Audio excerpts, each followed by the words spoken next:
Hello, Nevada Realtors, and welcome to another episode of It's Not Soup Yet. I'm here with our President, Tom Blanchard of the Nevada Realtors. Tom, I heard that you are flying up to Reno, and I'm sure you're back and boy, your arm's tired. Right. So, yeah, last week we were up at Reno, had a legislative meeting, met with a bunch of legislators over, a cocktail and food. Always a good thing to do. And I think it was really good. They were very receptive. We had great conversations.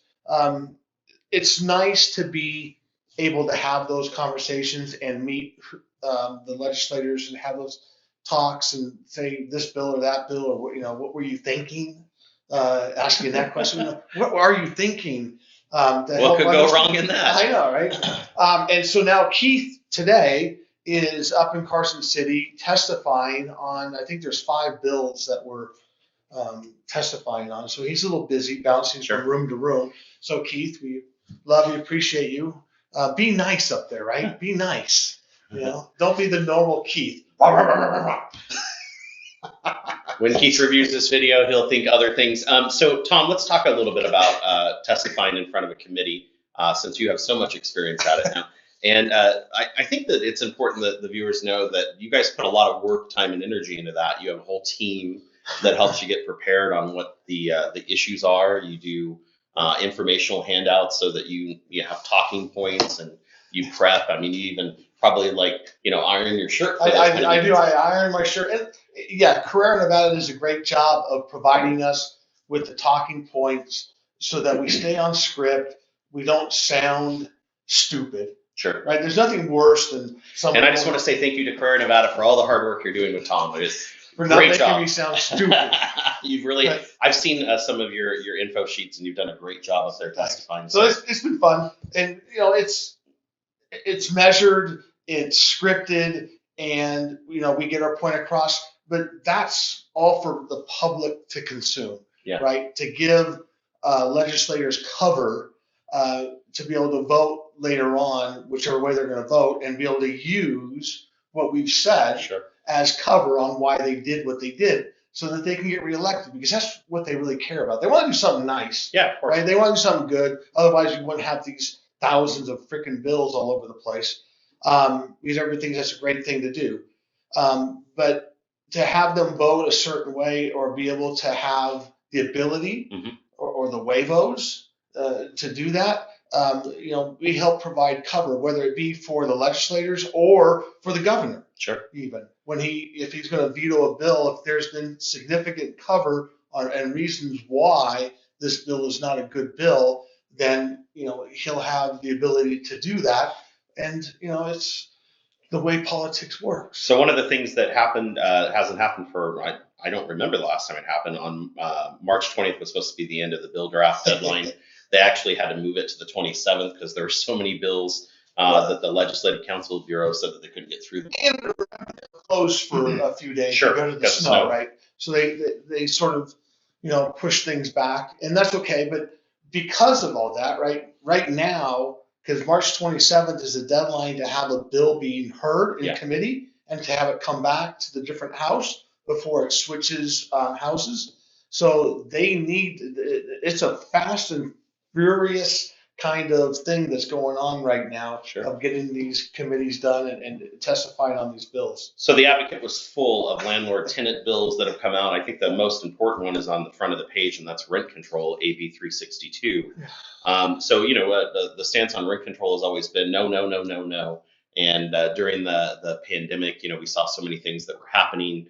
Rents that, because of the market and the economy that we were in at the time, rents were escalating. Yep. And so how is the soup mix on rent control changed? Well, we were able to work with Sandra Hudigi, and we have a competing bill that we've gotten together, believe it or not, with who is it?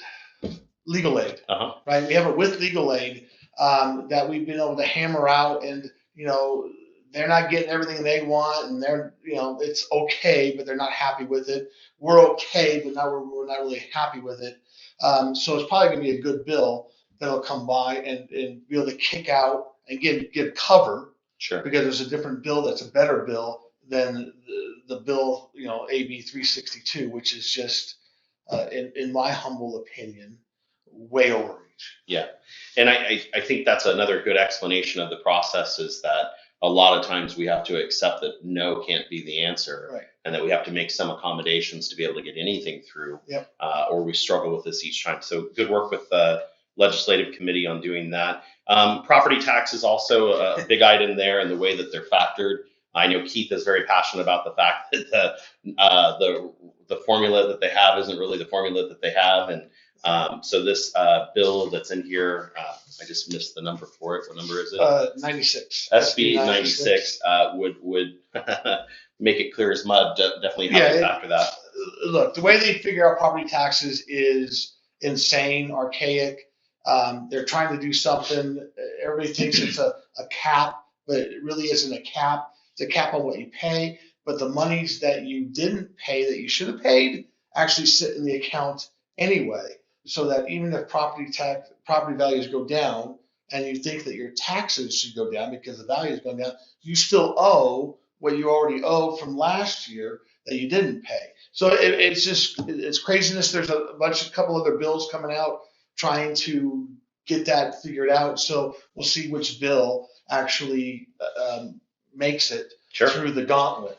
So last one here I think we'll talk about is AB 327, landlord property manager. So a very interesting bill. What it would do is if you own more than 4 properties and you're self-managing those 4 properties, it would require that you as the owner, who is your own landlord and property manager, get a property management permit, which to get a permit also requires that you get a real estate license. Yep. And so I think that the intent was that they would be regulated by the real estate division.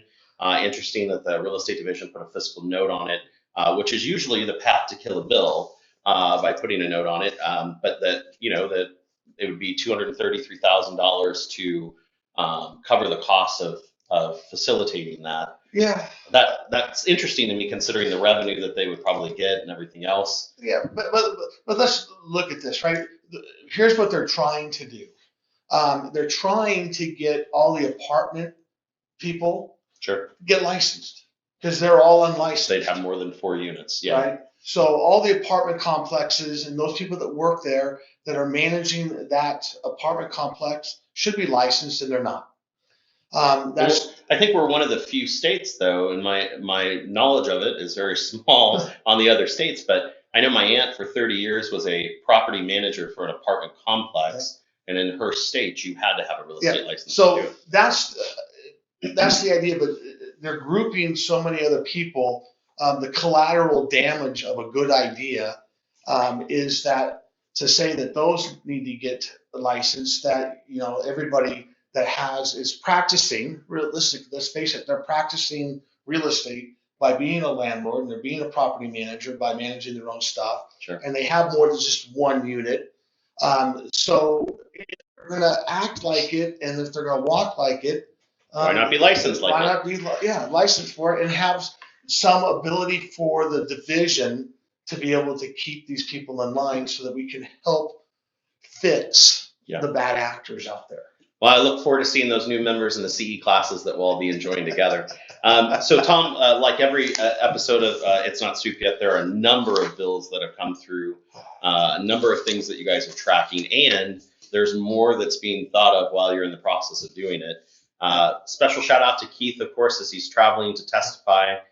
Thanks for the hard work that he's doing. He's probably talking right now. He's probably talking right now. I can hear him in my head.